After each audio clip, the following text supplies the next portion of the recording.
Hey, how's it going, YouTube? Lawler here, as always. Crazy weekend that went down for the RLCS. If you guys are unfamiliar, two going on simultaneously. Number one was South America. They were playing in their top 16, trying to figure out who's going to punch their ticket. And we have the answer. We know exactly who's going to the World Championship as the SAM LCQ team. At the same time, we also had NA going through their top 32 down to 16. Their event will be next week. I'll also talk about them in a video tomorrow with a little bit of insight about how we did as Carl. But today's video, we're focusing primarily on South America with some familiar faces. That was very exciting to see. We're going to break down exactly what happened between the Swiss stages. We're going to talk about what went down through the final bracket, kind of close calls, and then overall give you guys something to look forward to when it comes to the actual World Championship. So with that said, as always, if you guys enjoy the content, like, subscribe, notifications, drop them down below. Let me know in the comments if you want to hear anything else. And while you're down there again, make sure you drop a like. But our 16 teams are as follows: Corinthians, Godfidence, TBS Esports, Amethyst, Moonrise, Overlooked, so on and so forth. A couple memes. Number one, there was a Sunrise and a Sunset team. People joked about those two playing each other, and it was the most likely or most anticipated match of all time. Sunset on top. Sunset better than Sunrise. Let me know if you agree in the comments. Favorites, though, realistically, are all in this top row. Some familiar faces on teams like Moonrise and stuff, but realistically, based on how the season has went, the favorites have been Corinthians, Godfidence, Amethyst, and then you can sprinkle in some other teams here and there. Amethyst looked like the heavy favorite for a lot of people, but many of us do know and are happy to see Reysbull. After, again, the complexity situation they brought in Frosty, he has dipped out. They have been looking very, very solid. It's been a new iteration, the most recent split, and it's been a pretty dang good one. Taking a look at the results, we're going to jump straight through into Swiss. Again, 32 teams trying to bring that down to top 16. The 16 that I showed you were just up above, as expected. Your favorites going 3-0.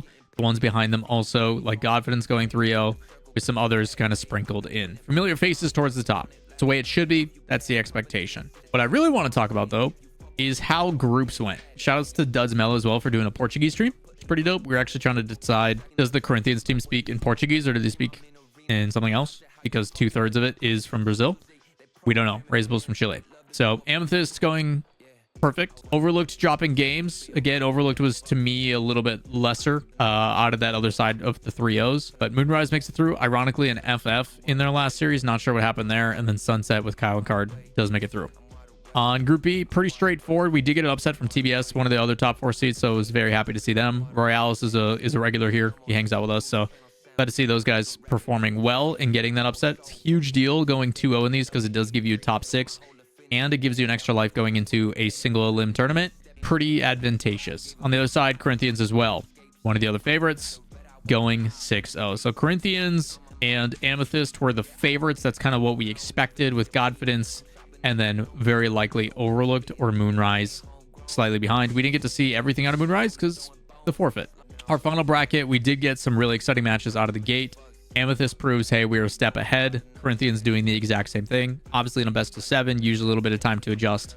But, I mean, you take a look at the series score. Pressure is on. All the pressure being on this team. As someone who just went through it in the LCQs, you can be playing as good as you want. You can be doing your thing. Like, you go in with the mentality in, like, scrims or, like, early rounds of open qualifiers of, like, this is an expectation. We're supposed to beat these teams. We play the way we're supposed to because we know that. But as soon as that pressure starts to seep in of, like, oh, shoot, this actually means something. Oh, this has some weight to it. Hey, this is a team we respect a little bit more. You start to see some regression. You start to see a little bit of nerves. A lot of teams, I think, in both these events don't realize how much pressure there is actually in LCQs. Like, it is one team. It is one result. You cannot mess up at all. Otherwise, your season is over. It is so much pressure. I think many argue that this is more difficult than when you actually go and you play in some of the bigger moments. Just because you know, like, if I don't do things well here, I'm done. So a lot of people talk about how nervy the open qualifiers are, how nervy Swiss is. Totally get it. Experiencing it directly, it is a different breed. Sometimes they just absolutely blow them out. We know their offense has been very solid, very counterattack heavy team.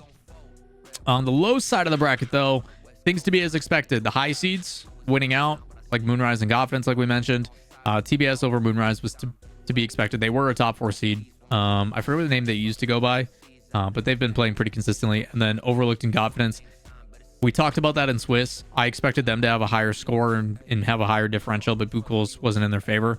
But they were a top 3 in my opinion, possibly a top 2. I thought it was going to potentially be between these two, but this series was kind of the stealing of the show. I watched this one with Shogun. What a series! Game 7. The last goal is a wild. I'm trying to remember what exactly happened. We were talking about it in comms, but it was like a crazy pinch goal or a crazy like cross field. I forget exactly what happened, but yeah, the way that they lost is like, man, that stinks. But Godfidence, even though they weren't the favorites throughout, Amethyst looked like they were supposed to be in the finals. Godfidence, kudos to them for closing it out. The difference here, winning 3 OTs. To win every OT is, I think, a pretty big sign. So kudos to them. Unfortunately, when we do go to the actual grand final, they fall short. I don't mean this to be disrespectful, but there is a clear gap between the top 3 in SAM and the rest. While there is competition, they basically just take turns playing solo plays, and then the other team counters and does the same thing. They just constantly slam their face against the ball and hope for an opportunity. Ironically, which is why we lost in one of our series. But I think when it comes to South America, Fury and Team Secret, and then the Corinthians are definitely a step above. The difference between the 3, I think, when you watched Corinthians play, there was a pace, there was an intensity, there was control, there was reasoning behind why they were doing what they were doing. It was a controlled game. It wasn't chaotic. Some of that do come to experience. I think a lot of it does have to do with the fact that the guys have been there, done that. That veteran presence and not letting that pressure get to you. You kind of just relax and you kind of sink into your chair a little bit and feel comfortable. Corinthians definitely had that composure, I think, compared to some of these other teams, while the other ones were definitely feeling a little bit nervy. But also just the level of play. I think the beats and the options that they have to kind of just outperform their competition. I think they'll be a very good representation as a 3rd seed for the SAM region.